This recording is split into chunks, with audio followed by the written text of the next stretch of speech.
Bonjour à tous et bienvenue à nouveau. Nous sommes de retour aujourd'hui avec Ray McGovern, qui a été officier à la CIA pendant 27 ans, a présidé l'estimation nationale du renseignement et a également préparé le brief quotidien du président sous Reagan. Donc oui, bienvenue à nouveau mon ami. C'est toujours un plaisir de te voir.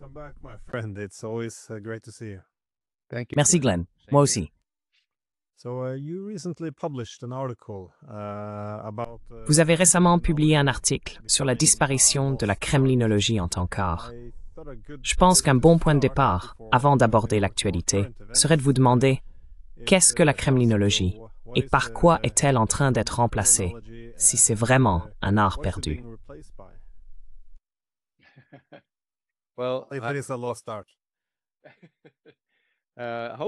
Espérons que ça sera remplacé par quelque chose de meilleur que ce que nous avons actuellement. Je suppose que je devrais revenir à l'époque où je travaillais comme analyste à la CIA.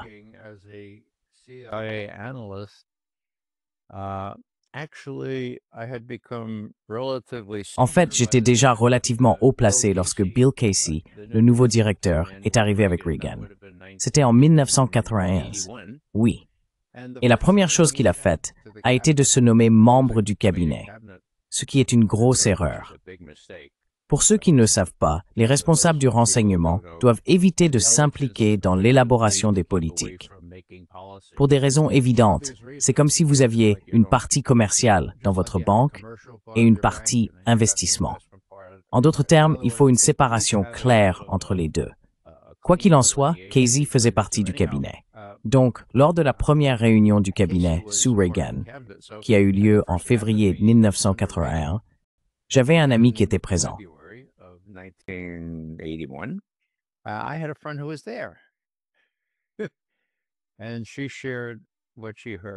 Et elle a partagé ce qu'elle avait entendu avec le correspondant du Washington Post. Et voici ce que c'était. Casey est arrivé et il a dit « Eh bien, vous savez, la chose la plus étrange, ici, j'ai découvert que nous n'avons pas beaucoup d'espions en Russie et que nos analystes dépendent à 80% de sources ouvertes comme des livres, des agences de presse et des journaux pour analyser la Russie. Oh mon Dieu. Voilà Casey. Or, Casey était un grand maître espion de la Seconde Guerre mondiale. Si vous n'aviez pas un espion pour vous rapporter des informations, rien n'avait vraiment la valeur de ce qu'un espion pouvait fournir. Et il était, à juste titre, consterné par le faible nombre d'espions que nous avions à l'époque. Eh bien, nous n'en avons jamais eu beaucoup en Russie. Nous en avions quelques-uns qui ont vraiment fait la différence pour nous, mais très très peu.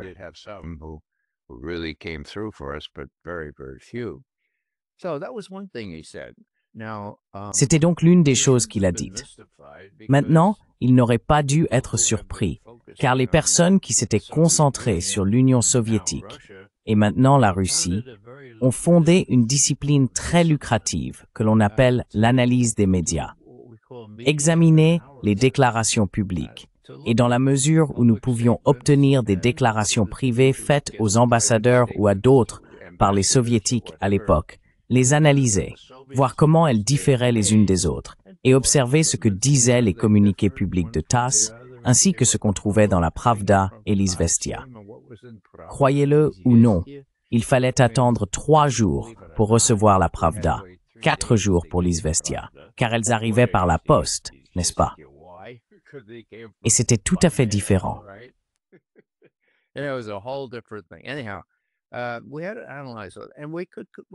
Quoi qu'il en soit, nous avons dû l'analyser, et cela nous a permis de formuler des arguments analytiques pertinents. Avant d'oublier, Glenn, je dois mentionner l'autre chose que Bill Casey a dite lors de cette première réunion du cabinet, et c'était ceci, et c'est pratiquement une citation. Nous saurons que notre mission est accomplie lorsque rien de ce que le peuple américain croit n'est vrai. Je le répète. Nous saurons, nous, la CIA, que nous avons accompli notre mission lorsque rien de ce que le peuple américain croit être vrai ne l'est réellement. Ouf, 1981. Incroyable. Ça aurait pu être, ça aurait dû être 1984 pour correspondre à ce fameux livre, car c'est là où nous en sommes aujourd'hui. Les médias.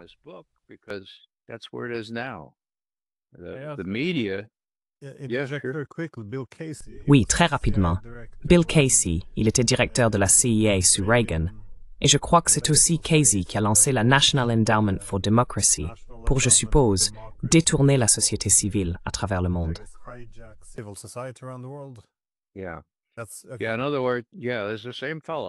Oui, en d'autres termes, oui, c'est le même gars.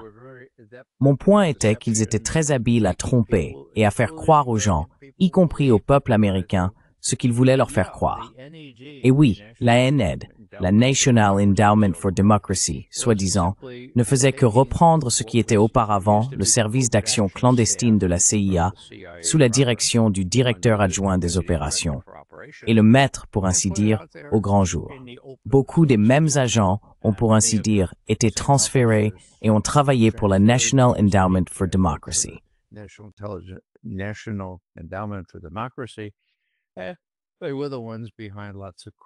C'était eux qui étaient derrière de nombreux coups d'État, changements de régime, révolutions de couleur et tout ce genre de choses.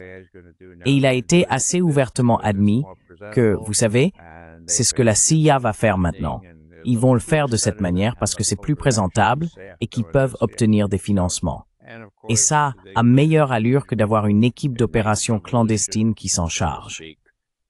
Et bien sûr, ils ont joué un rôle énorme dans la révolution, pour ainsi dire. Je veux dire le coup d'État à Kiev en février 2014. Donc oui, c'est le même gars. Et si je dis ça, c'est parce qu'on va revenir à l'analyse des médias.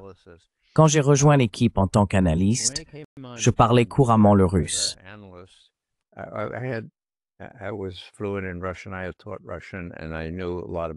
J'avais enseigné le russe et je connaissais bien l'histoire de la Russie et tout ce qui s'y rapporte. Mon premier poste consistait à surveiller les relations de la Russie avec la Chine. Et c'était un secteur en pleine expansion, parce qu'il fallait prouver à ces troglodytes comme James Jesus Angleton que c'était réel, que les Russes et les Chinois avaient vraiment des problèmes. Du genre, ce sont tous des communistes. Vous ne vous êtes pas laissé berner par ces gens-là. Nous devions donc nous fier principalement à ce que nous voyions dans les médias. Et bien sûr, la grande accusation que les Russes portaient contre les Chinois était celle de chauvinisme de grande puissance. Vous êtes un chauviniste de grande puissance, disaient les Chinois aux Russes. Ah, vous êtes un chauviniste de grande puissance. Nous avions donc très peu d'éléments à part ces disputes publiques.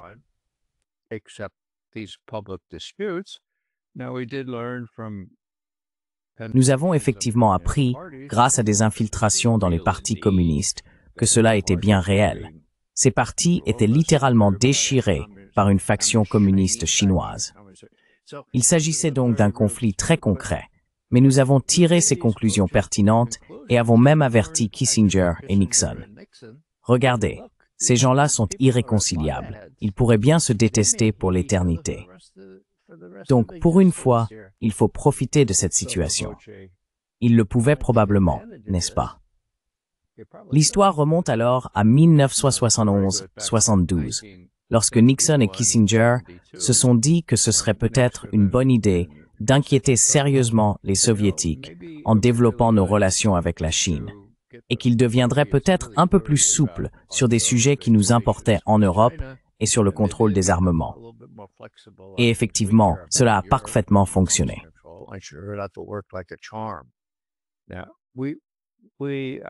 Maintenant, je suis heureux de rester impliqué avec ce contexte. Cassandra est venue nous voir. Est-ce que c'est vrai? Oui, c'est vrai. À ce moment-là, nous avions quelques photos satellites, d'accord? À l'époque, nous n'avions même pas de U2. Enfin, si, nous avions des U2, mais nous avions aussi ces satellites qui ne pouvaient pas transmettre. Ils larguaient simplement une cargaison de pellicules dans une zone désignée du Pacifique, en général, et la marine américaine se dépêchait d'y aller pour essayer de la récupérer avant qu'elle ne touche l'eau. Mais si elle touchait l'eau en premier, comme c'était souvent le cas, c'était étanche, on la récupérait, on la mettait dans un avion et on l'amenait à Rochester, dans l'État de New York, chez Kodak, d'accord? Et tous les éléments de ce qu'on appelait le Centre national de renseignement photographique de la CIA allaient là-haut pour lire les documents, lire les films, n'est-ce pas? Eh bien, je me souviens d'une occasion, ça devait être en 1964 ou peut-être soit 65, quand j'ai reçu un appel de Rochester d'un ami à moi. Ray, tu vas être vraiment content de ça. Qu'est-ce que tu veux dire? Eh bien, disons simplement que James Jesus Angleton n'a plus aucun argument avec toi sur la question de savoir s'il s'agit d'un vrai conflit. Tu peux m'en dire plus? Non, je ne peux pas t'en dire plus. 2 jours plus tard, il entre dans mon bureau. Il me dit, « Regarde ça, 15 divisions soviétiques à la frontière chinoise. » D'accord.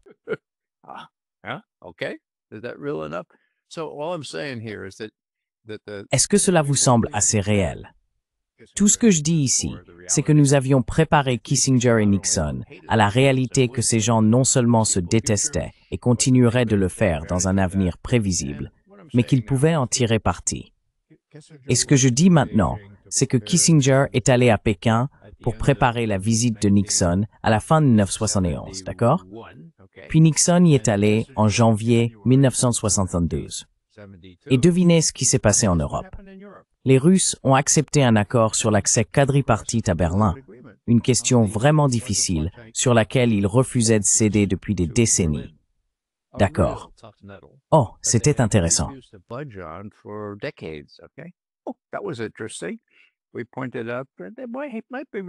Nous avons fait remarquer que cela pourrait être lié à l'inquiétude des Russes de voir la Chine prendre de l'avance sur eux avec vous, c'est-à-dire de meilleures relations avec les États-Unis. Ensuite, certains ont commencé à dire que peut-être on pourrait convaincre les Russes de s'engager dans un véritable contrôle des armements. Or, les négociations sur la limitation des armements stratégiques avaient déjà commencé vers 1969 ou 1970, et il y avait des perspectives de succès. Mais une fois que cette histoire avec la Chine a éclaté, les Russes sont devenus beaucoup plus intéressés, beaucoup plus flexibles. Il suffit de dire que ma branche comptait 3 personnes impliquées dans ce dossier.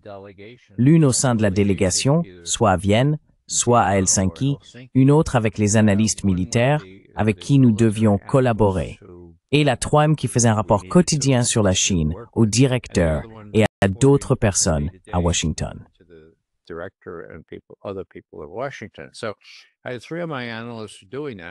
J'avais donc 3 de mes analystes qui travaillaient là-dessus. Puis j'ai été invité à Moscou pour les cérémonies de signature. Ainsi, en 1972, à la mi-mai, les accords SALT ont eu lieu.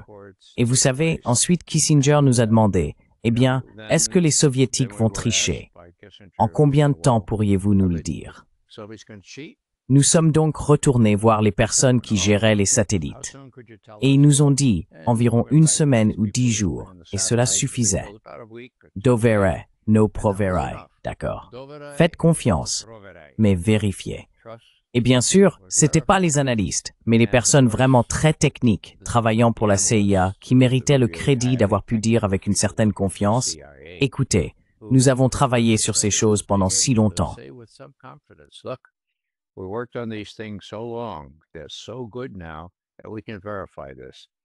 Ils sont tellement performants aujourd'hui que nous pouvons le vérifier. Donc, pour faire court, nous avons désormais les 2. Nous avons les satellites et nous avons d'autres sources d'informations.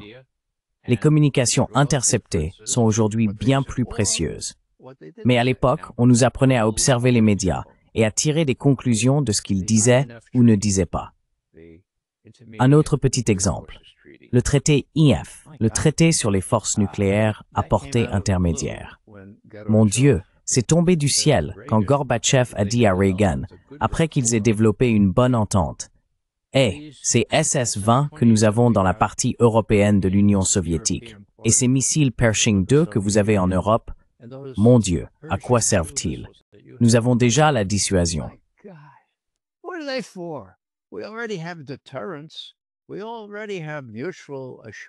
Nous avons déjà la destruction mutuelle assurée, bon sang. Mais avec ça, avec les ICBM et les SLBM, les missiles balistiques et les bombardiers, nous avons 30 minutes pour décider si c'est la fin du monde ou non. Alors débarrassons-nous de ces choses-là, dit Gorbatchev. Et Reagan répond, sérieusement? Eh bien, pourquoi ne pas essayer? Pour faire court, oui, ils les ont détruits, d'accord? Ils les ont détruits, ils les ont découpés. Scott Ritter, qui était un ami commun à nous deux, a été le premier sur place, dans un endroit épouvantable appelé Votkinsk, d'accord? Et il a supervisé le démantèlement de ces énormes missiles. Et chose curieuse, devinez où les missiles Yars sont produits aujourd'hui. Votkinsk. Oui, nous en avons effectivement parlé. J'en ai discuté avec Richard il y a environ une semaine, et il soulignait que la destruction de ces missiles entraînait en fait la disparition de la ville elle-même, car c'était une industrie clé. Mais non, c'était vraiment une discussion intéressante en fait.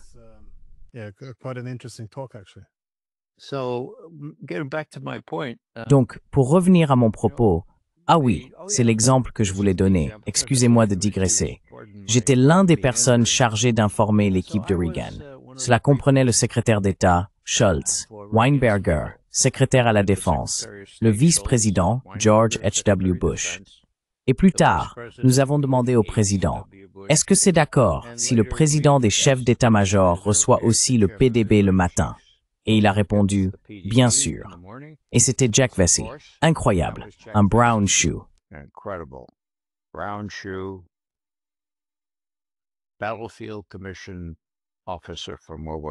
Officier nommé sur le champ de bataille pendant la Seconde Guerre mondiale. Vraiment un plaisir de travailler avec lui. Bref, nous avons donc informé ces personnes. À un moment donné, son conseiller à la sécurité nationale, très tôt, était un shérif du Texas ou d'ailleurs. Il s'appelait Clark, d'accord? Il ne connaissait rien à rien. Et je le briefais ce matin-là. Et je venais juste de recevoir une petite dépêche. Alors, dépêche signifie quelque chose provenant de la machine à dépêche, c'est-à-dire les agences de presse, AP ou Reuters, ou peut-être TASS, vous voyez? Et il s'agissait d'un discours de Tchernenko, qui était l'intérimaire, le chef du Parti communiste soviétique. Donc il parlait des conditions soviétiques pour conclure ce genre d'accord, et il omettait l'une des conditions préalables. Et donc je lisais cela dans l'antichambre du juge Clark.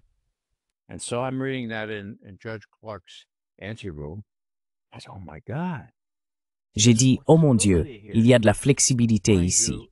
Notez bien, c'était l'absence de quelque chose qu'ils avaient toujours exigé auparavant comme condition.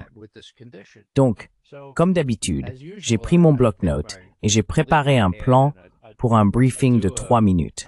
Parce que si on avait droit à un briefing de 3 minutes, c'était déjà bien.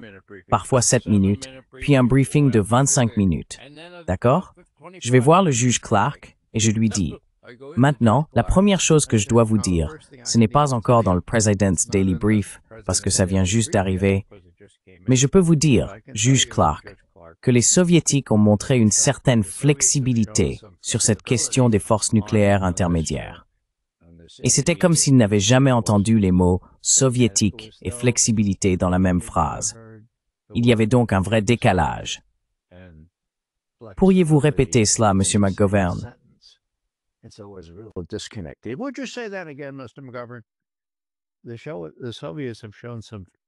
Les Soviétiques ont montré une certaine flexibilité sur leurs conditions pour accepter les missiles. Racontez-moi ça. Pour faire court, j'ai fait la version de 25 minutes et ça a vraiment été efficace. Tout ce que c'était l'absence d'une clause qu'ils exigeaient jusque-là et qu'ils n'ont pas mentionnée. Alors, quand je suis rentré au siège, on rentrait généralement vers 21h, 21h30, d'accord? Le téléphone sonnait dans mon bureau, le téléphone sécurisé. Allô? Le juge Clark veut vous parler. Il était à la fois juge et shérif. Oui, d'accord. Donc, j'ai discuté un peu avec lui. Il m'a dit, j'aimerais approfondir ce sujet. Je lui ai donné un peu plus de contexte. La prochaine chose que je sais, c'est que je reçois un appel du chef de l'analyse du renseignement. Il s'appelait Robert Gates. Je connaissais Robert Gates parce qu'il avait travaillé pour moi dans les années 70.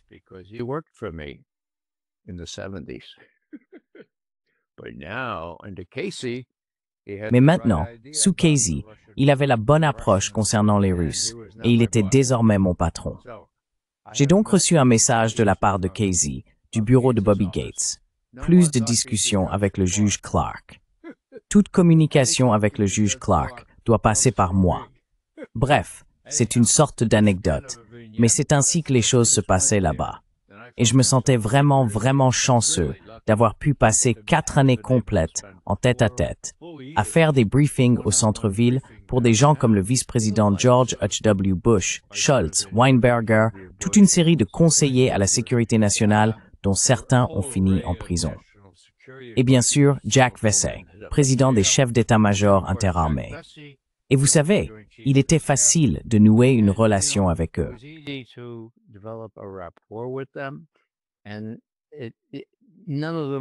Et aucun d'entre eux n'était aussi obstiné ou difficile à convaincre que le juge Clark sur le fait que les Soviétiques pourraient faire preuve d'une certaine flexibilité. Nous étions lancés. Et lorsque Gorbatchev est arrivé, j'ai pu dire à Shultz en particulier, et aussi à Bush, qui voulait bien écouter, qu'il y avait une véritable opportunité. On pouvait négocier avec eux. Mes supérieurs, Casey et Gates, disaient « Ah, c'est juste un communiste rusé, fais attention. Le Parti communiste de l'Union soviétique n'abandonnera jamais le pouvoir sans une lutte sanglante. » Alors Shultz m'a demandé « Ray, tu viens de me donner cette dépêche ?» J'ai répondu « Oui, la voici. » « Oh, donc je suis invité à Moscou ?»« Oui, monsieur, vous l'êtes. Ça vient d'arriver. »« Je suppose que dit Shultz. « Je suppose que tes supérieurs diraient que c'est une idée stupide à faire. »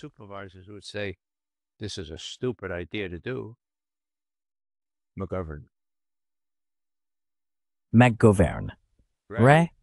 Eh bien, monsieur le secrétaire Shultz, comme vous le savez probablement, je ne suis pas toujours d'accord avec mes supérieurs. Il a souri. D'accord. Eh bien, il n'y avait pas que moi. C'était tout un groupe de personnes. Qu'est-ce qu'on a à perdre? Allez à Moscou. Ne faites pas attention à Casey, Gates et Weinberger. D'accord. Donc j'étais en première ligne pour voir tout cela. Et beaucoup de choses, pour reprendre l'expression ici, venaient de ce qui apparaissait dans les déclarations des dirigeants ou de ce qui en était absent et de ce qui paraissait dans la TASS, l'Izvestia, la Pravda et tout ce genre de choses. Bref, je vais essayer de faire plus court ici. C'est ce que je fais encore aujourd'hui. Et avec tout ce qui s'est passé, les 2 dernières semaines ont vraiment été frénétiques. Les gens disaient « Oh mon Dieu, c'est la fin ».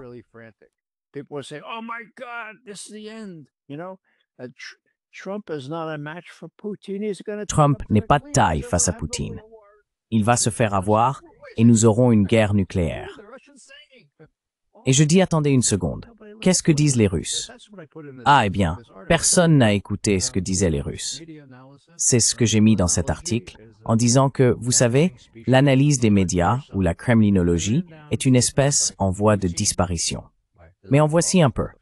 J'ai passé en revue les déclarations de Poutine, de Lavrov, le ministre des Affaires étrangères, d'Ushakov, qui est la personne de confiance de Poutine sur ces questions, et de Ryabkov, le premier vice-ministre des Affaires étrangères de Lavrov. Et ils ont tous dit, vous savez, il y a de l'espoir ici. Nous pensons qu'il y a une marge de progrès. Et nous avons réfléchi à Trump. J'ai confiance en Trump.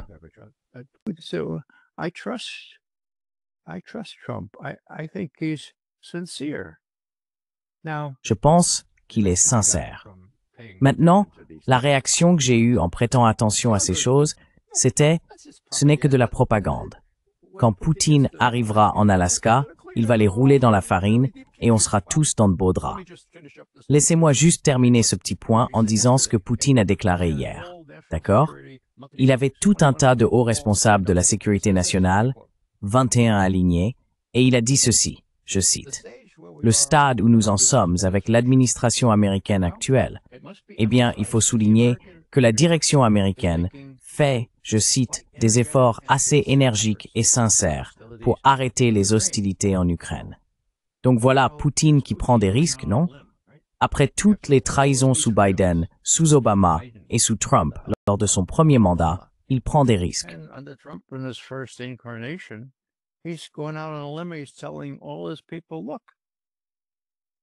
Il dit à tous ses partisans, « Regardez, les États-Unis font, je cite, des efforts assez énergiques et sincères pour arrêter les hostilités. » Fin de citation.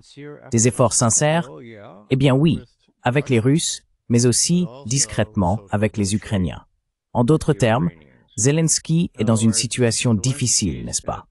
Et ces efforts assez énergiques et sincères sont, j'en suis sûr, ce que Poutine a en tête, des efforts auprès des gens à Kiev pour leur faire entendre raison, en leur disant « Écoutez, nous sommes désolés, mais nous n'aurions jamais dû vous entraîner sur cette voie. Voulez-vous vraiment vous battre jusqu'au dernier Ukrainien? Écoutez, nous pourrions conclure un accord pour vous. Faites attention. C'est ce que nous allons essayer de faire. » Voilà ce que Poutine dit ici. Et je devrais probablement ajouter ceci.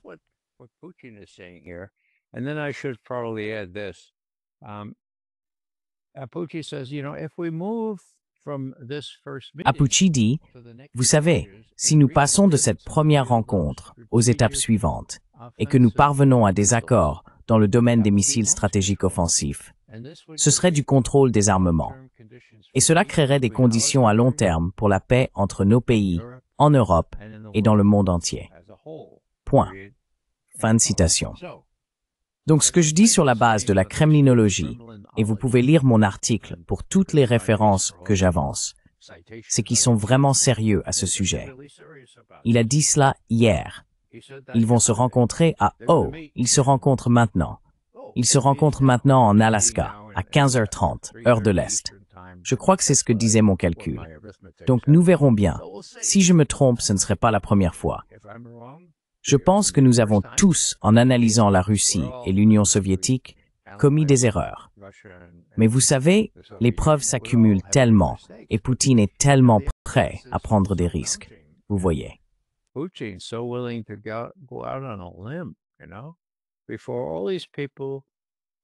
Devant toutes ces personnes qui ont été trahies par des promesses de ne pas élargir l'OTAN, des promesses d'obtenir un cessez-le-feu de la part des Ukrainiens, des promesses à l'appel. Et voilà que Poutine dit « Non, je pense qu'il est sincère. Je pense qu'ils sont énergiques, même dans leur volonté de résoudre ce problème. » Alors oui, suis-je un cas à part? Un cas à part? Un cas à part.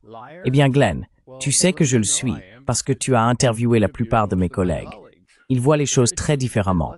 Ils perçoivent un côté sombre ici. C'est possible. Je ne le pense pas. Mais comme je l'ai déjà dit, je me suis déjà trompé. Et il se peut que demain matin, en me réveillant, j'ai l'air bien ridicule avec mon analyse.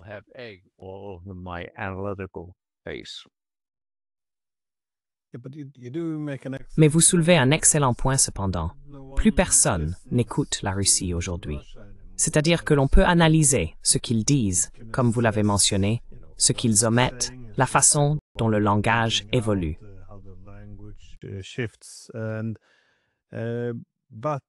Mais ce n'est plus vraiment ainsi que nous fonctionnons.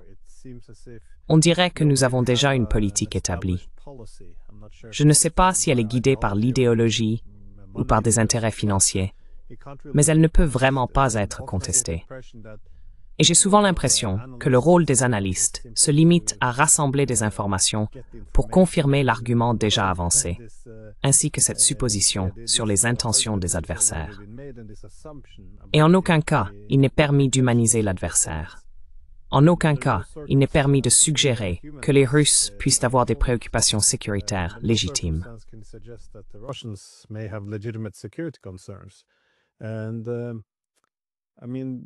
Et je veux dire, il y a beaucoup d'automutilation dans tout cela, je pense. Parce que ce que vous dites, c'est que la façon d'aborder le sujet, c'est d'abord de reconnaître que les Russes ont effectivement des préoccupations et des intérêts en matière de sécurité. Puis, il faut examiner comment la Russie cherche à poursuivre cela. Mais il semble que nous ne puissions plus rien faire de tout cela. Je veux dire l'idée que, comme vous l'avez dit, en regardant maintenant le langage et les signaux venant de Moscou, ils veulent vraiment la paix, mais ils doivent s'assurer que ce ne soit pas un simple cessez-le-feu temporaire qui ne ferait que prolonger les choses. Ils veulent une fin définitive. Donc, il faut aborder la question de l'OTAN. On ne peut pas dire cela dans ce pays.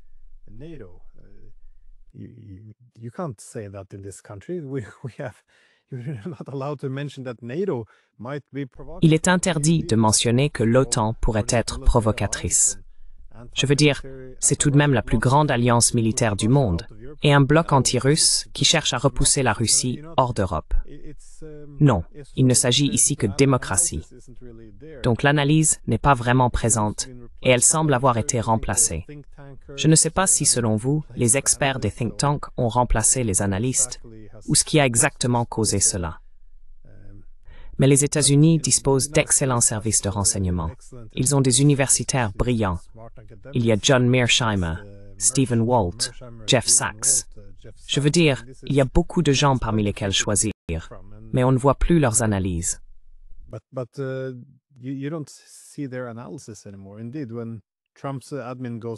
En effet, lorsque l'administration Trump avance, il envoie Witkoff, le promoteur immobilier, pour résoudre tous les problèmes du monde, du Moyen-Orient à la Russie. Et oui, très rapidement, je pense, vous savez, pour défendre Trump ici, je peux comprendre, parce que lors de la première administration, la communauté du renseignement s'est retournée contre lui, et ce qu'on appelle l'État profond. Je peux comprendre pourquoi il préférait avoir un loyaliste en qui il a confiance, plutôt que la classe d'experts qu'il considère comme corrompue. Mais c'est juste, oui, désolé.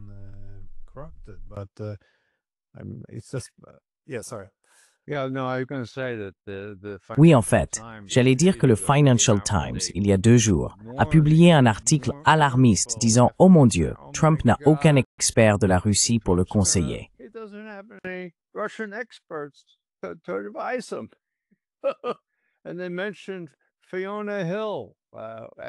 Et ils ont mentionné Fiona Hill comme l'une de ces expertes de la Russie. Je tiens à préciser qu'elle était l'officier national du renseignement. C'est donc la personne responsable de toute l'analyse, de la collecte, du moins en théorie, et des opérations pour la CIA et pour la communauté du renseignement pendant 2 ans. Elle était donc en poste lorsque les membres de l'OTAN ont approuvé ce plan à Bucarest, selon lequel l'Ukraine et la Géorgie deviendraient membres de l'OTAN. C'est insensé, complètement fou, une provocation insensée. Donc, le genre d'experts qu'ils ont là-bas maintenant sont tous des gens choisis par des personnes comme Fiona Hill, qui elle-même a été choisie par Richard Pipes, l'historien tristement célèbre de la Russie, d'origine polonaise, qui a été au sein de sa mère polonaise.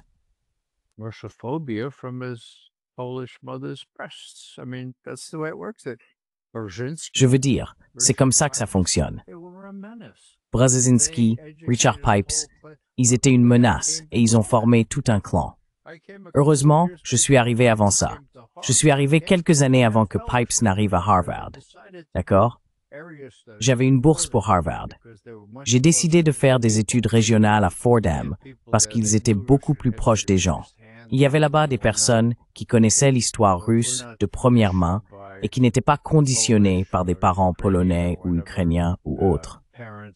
Donc je me suis senti chanceux à ce niveau-là, mais c'est ce qui existe là-bas. Maintenant, j'ai souligné dans l'un de ces articles que Fiona Hill, célèbrement, il y a quelques années, a dit, regardez, voici la situation.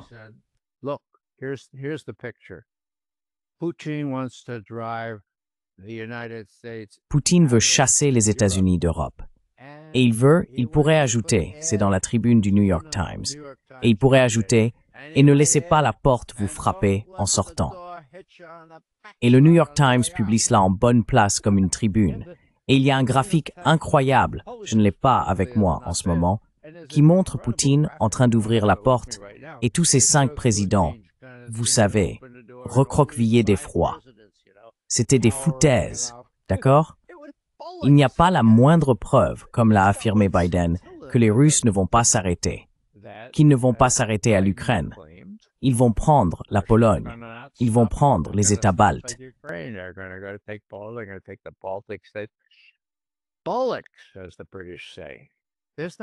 Symbolique, comme disent les Britanniques. Il n'y a pas la moindre preuve qu'avant le coup d'État à Kiev, les Russes avaient la moindre intention réelle de de rétablir quoi que ce soit le long de leurs frontières.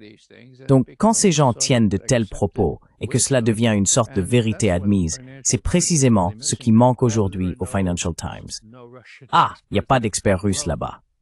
Eh bien, ma réaction à cela a été que c'est une bonne chose. Je veux dire, Whitcroft est probablement meilleur que les experts russes du genre de ceux formés par Richard Pipes et Zbigniew Brzezinski.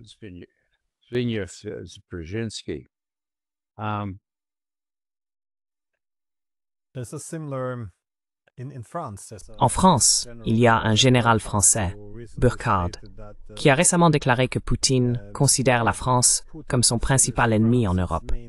Et ils disent simplement cela. Je me demande toujours sur quoi se base-t-il.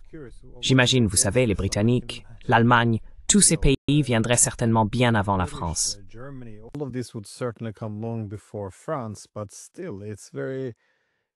Mais malgré tout, ce ne sont que des déclarations destinées à servir un objectif, l'exagération de la menace, n'importe quoi. Mais ce n'est pas réel.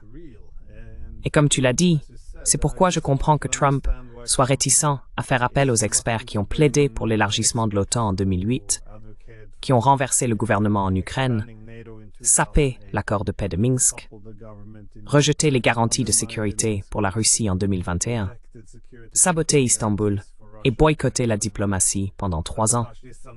Je veux dire, ce ne sont pas les experts sur lesquels ils devraient s'appuyer. J'ai vu Michael McFaul et Hillary Clinton essayer de dire à Trump, ces dernières 24 heures, ce qu'il devrait faire en Alaska. Et tu sais, c'est à peu près la même chose que ce qu'on entend de Rutte. Et c'est juste, tu sais, Poutine ne respecte que la force. Tu sais, juste la force. Dites-leur, cessez le feu, ou nous irons à la guerre. Ils ont répondu, plus d'armes, des sanctions. Je veux dire, je ne comprends pas. Si vous voyez que la guerre est en train d'être perdue, et ce n'est même pas qu'elle est en train d'être perdue, elle est perdue, c'est fini, et que le seul accord de paix que vous êtes prêt à accepter est la capitulation de la Russie, cela n'a tout simplement aucun sens. Même le Daily Telegraph aujourd'hui, avez-vous vu le titre « L'Ukraine est perdue ». Oh, celui-là m'a échappé. Laissez tomber. Maintenant, il se peut que nous devions nous préparer à ce qui va se passer avec les Russes qui arrivent en Europe de l'Ouest. Donc, l'Ukraine est perdue. C'est vrai. Mais maintenant, nous devons surveiller ce qui va suivre.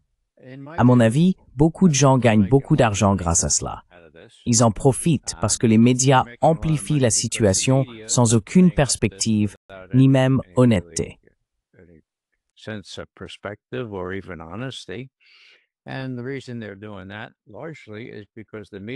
Et la raison pour laquelle ils font cela, en grande partie, c'est parce que les médias représentent un coût très faible pour les conglomérats qui les possèdent et qui gagnent vraiment de l'argent en construisant des avions à réaction, des croiseurs et toutes sortes d'équipements militaires. Donc, on a le complexe militaro-industriel à grande échelle. Et comme vous le savez, j'ai cet acronyme qui figure maintenant dans certains dictionnaires. D'accord? C'est le MICIMAT. D'accord? Et vous avez mentionné les think tanks. Ils en font partie. Le complexe militaro-industriel congressionnel, renseignement, médias, université, think tank. Il s'est développé de façon exponentielle après Truman, après Eisenhower, devrais-je dire. Et, pour revenir à la case départ, Eisenhower avait spécifiquement averti que ce pouvoir grandissait de façon presque inexorable et que le seul antidote était une population bien informée. Hein? D'accord.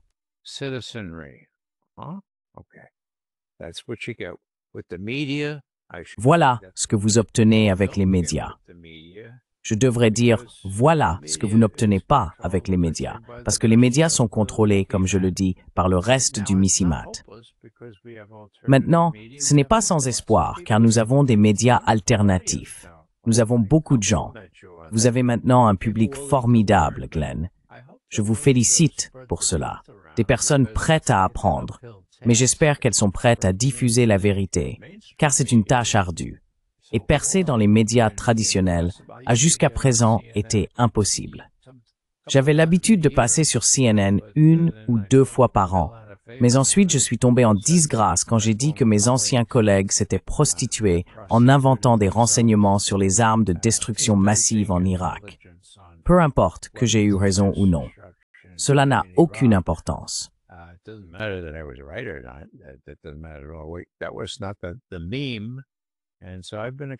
C'était pas le même. Et donc, j'ai été exclu. J'ai même été exclu de beaucoup de réseaux sociaux qui m'invitaient auparavant. Je pourrais en énumérer 5 tout de suite, de mémoire. Aaron Maté, un bon ami à moi et un excellent analyste, travaillait autrefois pour Democracy Now! Et il est très élogieux à propos de mon travail pionnier sur Russiagate et du fait que cela ne pouvait pas être réel, parce que cette histoire de piratage russe ne pouvait pas être vraie. Quoi qu'il en soit, il m'a dit « Tu sais, Ray, je suis retourné vérifier sur Democracy Now! Et tout d'un coup, ils ont arrêté de t'inviter quand Russiagate a commencé. Et ils ne m'ont pas invité pendant longtemps. » Je lui ai demandé « Combien de temps? 8 ans? 8 ans? » Oui. Et puis ils t'ont invité il y a 2 ans, en octobre.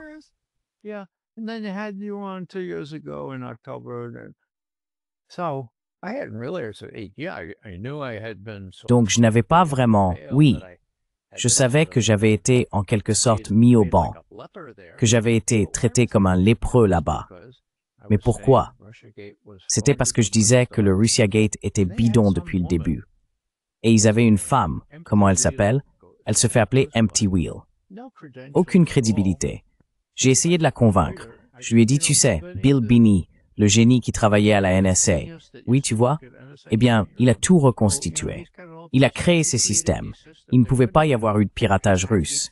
Il a les documents Snowden et il sait. Et elle dit, je n'y crois pas, tu sais. Et en plus, ce qu'elle a fait était vraiment très irrégulier. Elle était tellement zélée à trouver ces Russes qu'elle a transmis certaines de ses sources au FBI et l'a fièrement admis.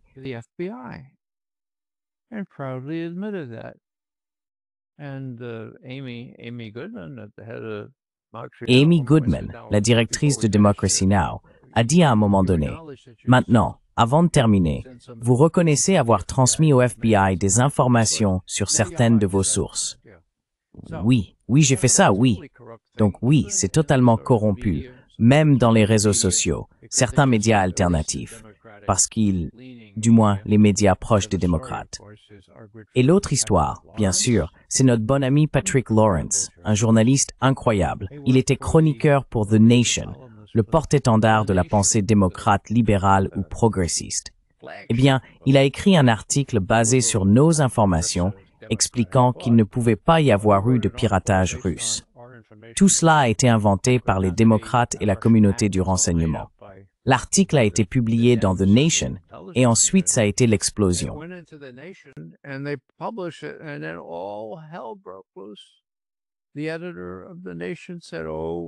rédacteur en chef de The Nation a dit « Oh, c'est en cours d'enquête maintenant. » Qu'est-ce que c'est que cette façon de traiter un chroniqueur? D'accord. Et puis, ils ont essayé de le discréditer.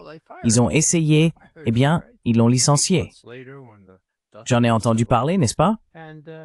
8 mois plus tard, quand les choses se sont calmées. Et maintenant, bien sûr, il s'avère qu'il avait parfaitement raison. Parfaitement raison. Et nous avons le témoignage sous serment du chef de l'unité médico-légale qui était censé examiner les ordinateurs du DNC. Témoignage sous serment selon lequel personne n'a piraté ses ordinateurs pour obtenir ses courriels du DNC. Personne. Ni la Russie, ni qui que ce soit d'autre. Les analyses médico-légales sont claires. Il n'y a aucun signe d'exfiltration. Et cette information a été transmise à une commission de la Chambre le 5 décembre 2017. Glenn.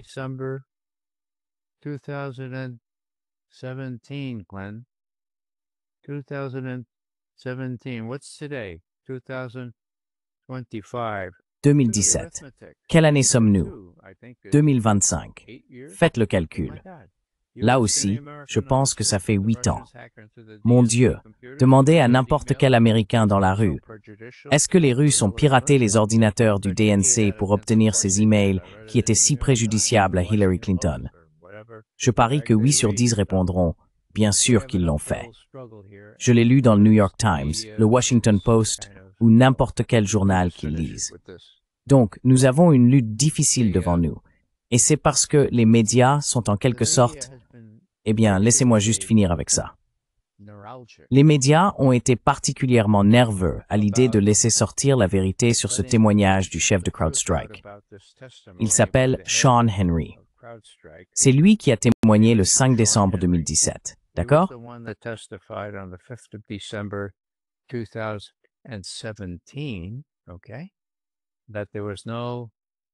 Il n'y avait aucune preuve que quoi que ce soit ait été exfiltré du DNC. Aucun de ces emails ne provient d'une exfiltration, d'accord? Ensuite, quand Adam Schiff est arrivé le mois suivant, il a mis cela au fond de son coffre-fort et cela n'a jamais été rendu public dans les médias. Voilà comment ça fonctionne. Et maintenant, Kash Patel, ancien du FBI, et Tulsi Gabbard ont publié beaucoup de ces informations et ont en quelque sorte lancé le défi, d'accord? Il n'y a pas eu de piratage russe. Il n'y a pas eu d'ingérence russe. Tout a été inventé de toutes pièces. Et nous avons des lanceurs d'alerte de la CIA et d'autres agences qui sont venus nous voir et nous ont expliqué exactement comment ça s'est passé. Est-ce que c'est important? Oui, c'est très important.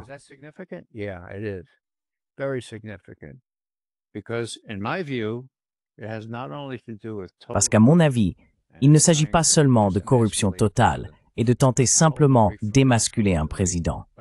Je ne défends pas Donald Trump, soit dit en passant, mais je n'aime pas l'émasculation artificielle des présidents. D'accord? Ce n'était pas seulement cela. Il s'agissait aussi d'un meurtre. N'ayez pas peur du mot meurtre. Juste quelques semaines après qu'il a été révélé que Wikileaks avait obtenu ces emails préjudiciables à Hillary Clinton, et je parle de début juillet 2016. Les personnes qui ont examiné ces ordinateurs, à mon avis, ont trouvé très facile de déterminer qui, non pas les avait piratés, mais qui les avait copiés sur une petite clé USB, un disque amovible ou un autre support de stockage externe.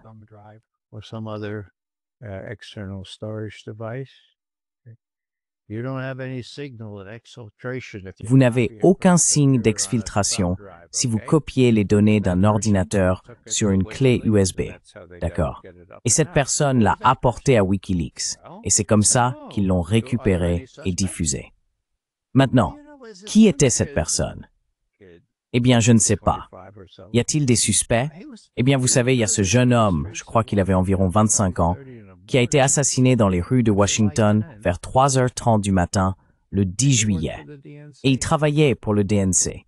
Et je me dis, oh, c'est le gars que Julian Assange, de Wikileaks, n'a pas nommé explicitement, mais a dit juste quelques semaines plus tard, vous savez, nous sommes vraiment très inquiets de ce qui arrive à nos sources.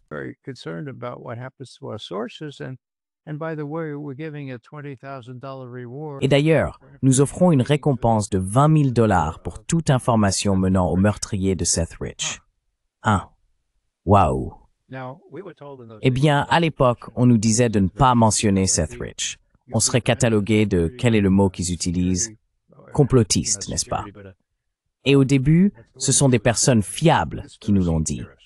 Mais vous savez, quand Jeff Gerth, un très bon journaliste qui a travaillé avec Cy Hirsch sur de nombreux sujets pour le New York Times, c'est un vrai journaliste chevronné, quand il a eu pour mission d'écrire un article vraiment détaillé sur cette farce du Russiagate, et en particulier sur la façon dont ces emails ont été publiés par Wikileaks, il a rédigé une série en 4 parties pour la Columbia Journalism Review.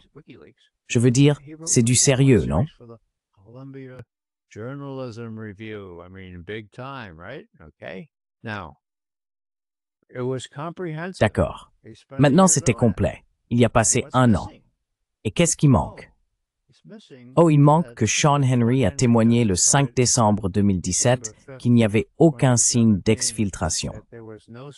Alors, j'ai appelé Jeff. Je lui ai dit, Jeff, c'est un gars très sympa, d'ailleurs, il m'a parlé. Je lui ai dit, eh bien, comment se fait-il que tu veuilles dresser ce tableau et que tu ne mentionnes pas cette partie essentielle? Tu étais au courant? Bien sûr que j'étais au courant. Alors, pourquoi ce n'est pas dans ton article? Oh, ce n'est pas dans mon article. Non, ce n'est pas dans ton article. Tu ne le savais pas? Eh bien, ils ont dû l'enlever. C'était tellement pénible. Ils m'envoyaient une nouvelle version et ils ne me disaient même pas ce qui avait changé. Alors finalement, j'ai dit, « Oh mon Dieu, excuse-moi. Si je te le donne, tu me paieras enfin ?» If I give it to you, will you pay me finally? And that's what happened. So Jeff, you didn't realize. Et c'est ce qui s'est passé. Alors Jeff, tu ne savais pas qu'ils avaient coupé ça? Non, je ne le savais pas. Oh mon Dieu. Ils ont coupé ça, hein? D'accord. Voilà, du vrai journalisme à la Columbia. Pourquoi est-ce si sensible?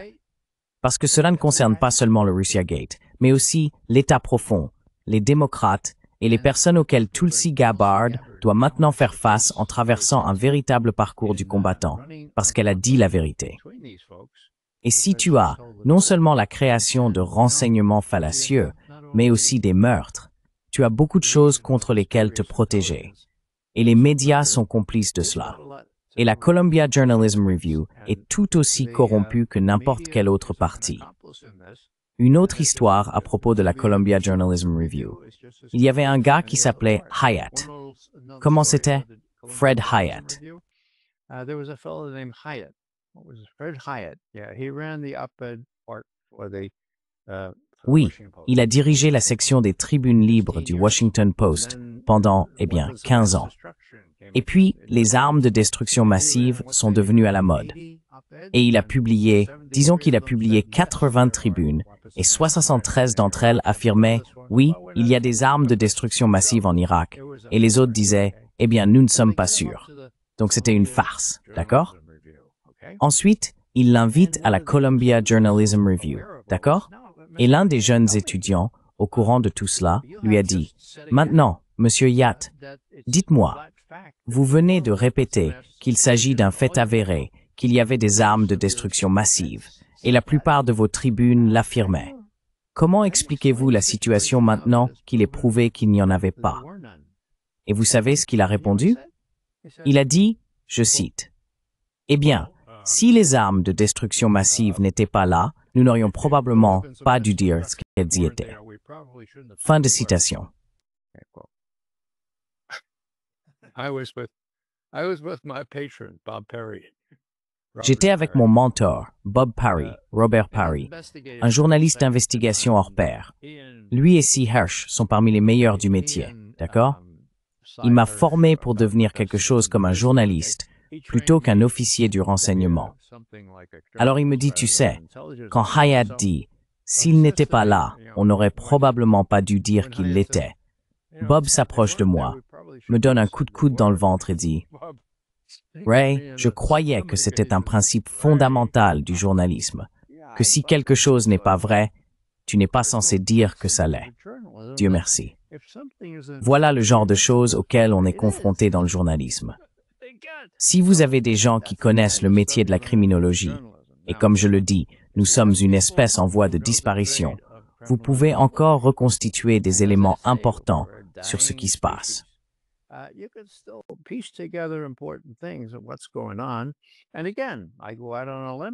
Et encore une fois, je prends un risque ici, parce que cette réunion vient tout juste de commencer, il y a 29 minutes à Anchorage, d'accord? Et ils pourraient décider de détruire le monde pour tout ce que j'en sais. Mais s'ils en sortent, comme je l'ai prédit, s'ils vont travailler non seulement à résoudre la question de l'Ukraine, mais aussi à établir une meilleure relation entre nos deux pays, ce que je pense que les deux présidents souhaitent, alors je dirais, écoutez, vous devriez vraiment prêter plus d'attention aux personnes qui savent faire de la criminologie et qui ont déjà eu certains succès dans ce domaine, et ne pas prêter attention à toutes ces autres distractions, à ces gens qui aiment pontifier, ou à ceux qui aiment ruminer sans avoir de véritables bases solides sur ce que disent ou font les Russes pour s'y fier.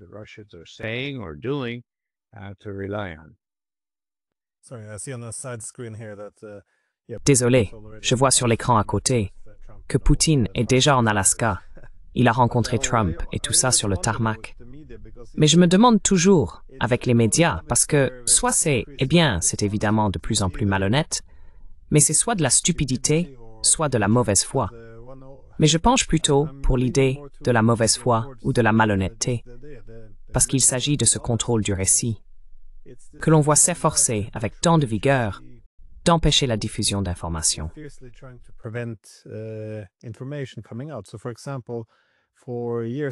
Par exemple, cela fait des années qu'ils affirment que dire que la Russie est en train de gagner relève de la propagande et qu'il faut être puni pour cela.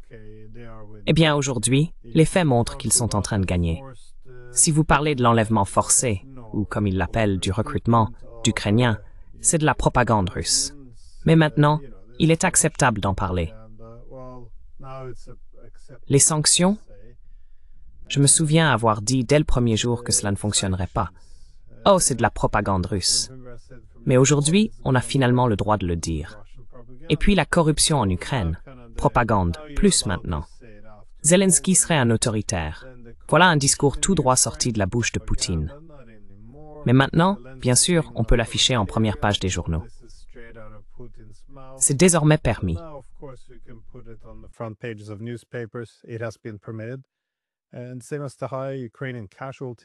Et c'est pareil avec le nombre élevé de victimes ukrainiennes.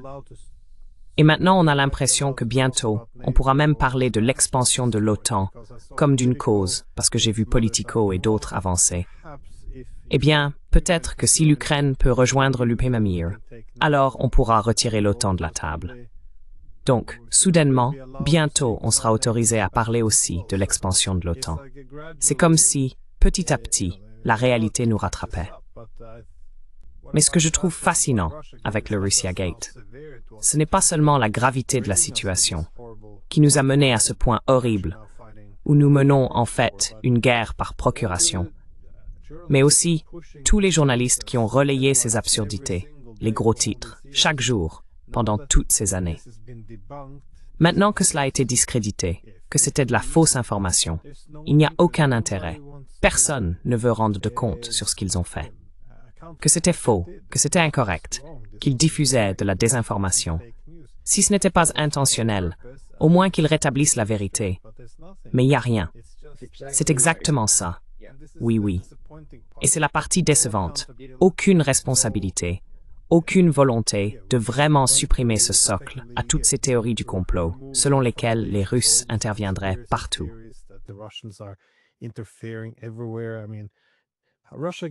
Je veux dire, le Russia Gate est la raison pour laquelle il nous est interdit d'évoquer les préoccupations sécuritaires de la Russie sans être traités d'agents de la guerre hybride russe. Nous devrions faire le ménage. C'est un problème énorme, une petite bombe qui s'est développée au sein de notre système politique et médiatique.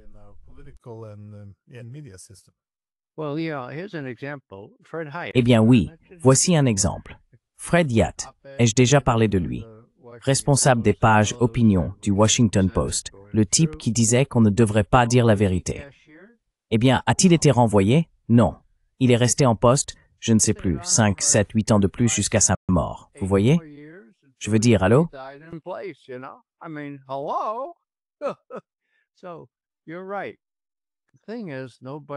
Donc, vous avez raison. Le problème, c'est que personne n'est jamais tenu responsable. Et au lieu d'admettre leurs erreurs, le New York Times publie une tribune de John Brennan et James Clapper, qui ne sont pas des suspects, mais bien les principaux acteurs de tout cela, d'accord? Et ensuite, ils ont David Sanger, qui est leur homme sur place, c'est-à-dire la communauté du renseignement, qui écrit un article fleuri disant « Oh non, non, ils se sont trompés là-dessus et là-dessus ». Oh oui, eh bien, c'est ce que dit ce qu'a publié le sénateur Grassley. Mais ce n'est pas vrai. Tout ça, c'est russe. Devinez ce que c'est? C'est notre désinformation, notre intoxication russe. Donc, vous avez raison. La responsabilité est la clé. Personne n'est tenu responsable des mensonges sur l'Irak.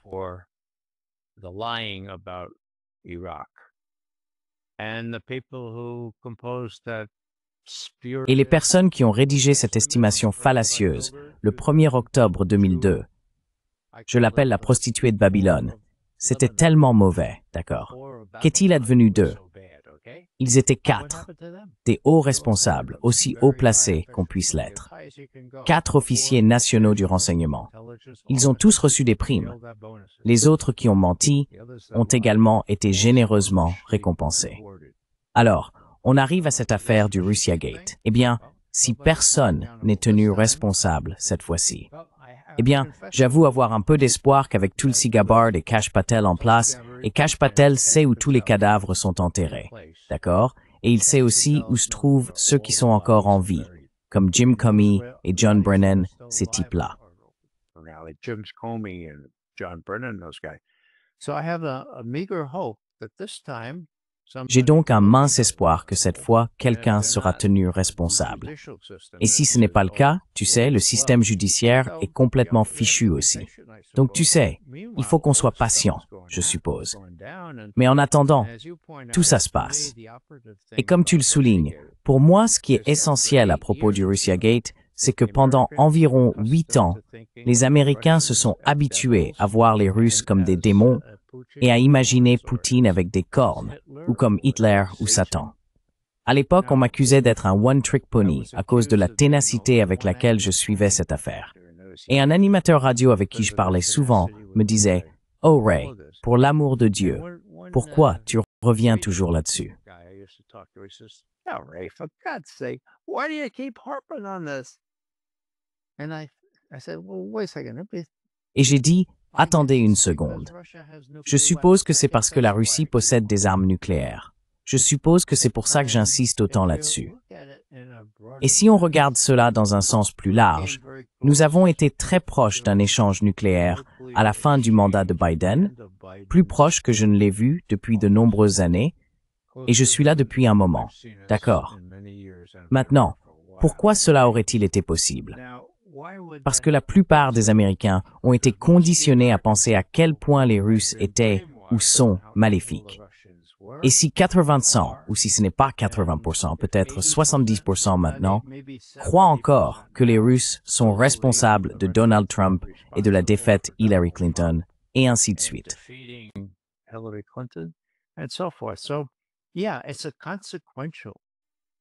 Donc oui, c'est quelque chose de lourd de conséquences lorsque vous falsifiez ces informations et que la presse elle-même sert de facilitateur à tout cela, tout comme l'État profond et le Parti démocrate. Et s'ils se montrent très sur la défensive, non seulement à cause de ce qu'ils ont fait, mais aussi peut-être parce qu'ils sont impliqués dans le meurtre d'un jeune employé qui travaillait pour le DNC. Je dis cela parce que je suis de plus en plus convaincu que c'est le cas. Et je regarde le FBI, comment ils ont échappé à toute responsabilité en niant devant les tribunaux, je précise, qu'ils possèdent des dossiers sur Seth Rich. Eh bien, ils en ont des tonnes. Ce sera vraiment intéressant de voir si Kash Patel, lorsqu'il s'attaquera à ces questions de fond, tiendra pour responsables les personnes censées remettre ces documents au tribunal. Pas seulement à telle ou telle personne, mais bien au tribunal. Not just to this or other person, to the court. There's one case that's been going on for about Il y a une affaire qui dure depuis environ 8 ans maintenant. Le FBI a menti à ce sujet 3 ou 4 fois. Je pense que Kash Patel le sait, mais je crois qu'il attend son heure. Il ne veut pas en faire trop pour l'instant. C'est mon avis là-dessus. That's my guess on that. Oui, parce que tout cela ne concerne pas seulement la guerre avec la Russie, un système politique polarisé et le manque de confiance dans les médias. Mais vous savez, la façon de résoudre ce problème, c'est de mettre les choses à plat, de faire le ménage et d'arrêter de toujours s'entêter. Quoi qu'il en soit, je pense que nous allons probablement tous les deux aller regarder la rencontre entre Poutine et Trump. Donc merci, comme toujours, pour votre temps. Et j'espère que vous pourrez revenir bientôt. C'était agréable, Glenn. Merci beaucoup de m'avoir invité.